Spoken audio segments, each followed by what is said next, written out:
হাজির।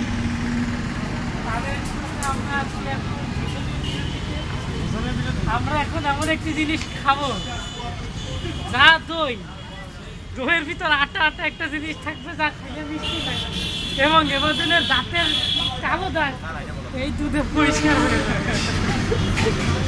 আমরা এখন খাবো গোল গোল সাদা সাদা, যার রসে হাবুডুবু খায়, যা খাইছে ভারী মিঠা, আর যার পিস হচ্ছে 40 টাকা, এবং যা চৌধুরানীর খুব প্রিয় খাবার সমগ্র বিশ্বে। এবং আপনারা এই দোকানটি দেখে রাখেন, মিষ্টি এই মহল। দোকানে এসে এমাদুল ভাইয়ের কথা বললে কিছু কনসিডার পাবেন।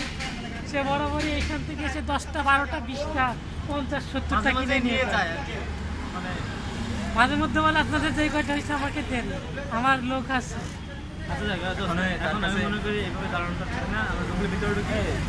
এই মুহূর্তে আমাদের গ্রুপ থেকে একজনকে বিতাড়িত করা হবে পুরো 100-তে 0 মার্ক দিয়ে ফেল করে বরখাস্ত করা হলো। এগুলো আসলে ফর্মালিটি বিরোধী কাজ করবে।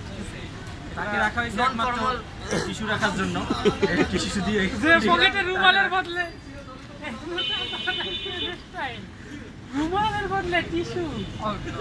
ঠিক আছে, টিস্যু কিভাবে বাস করতে হয় আপনারা দেখে এটাকে জাজ করে পুতুলের টাইও ভাবতে পারেন, কিন্তু এটা আসলে টিস্যু।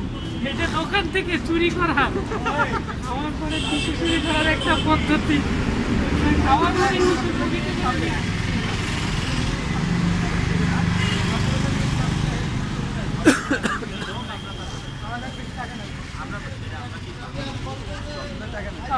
আরে ভাই আমরা এখন যাচ্ছি।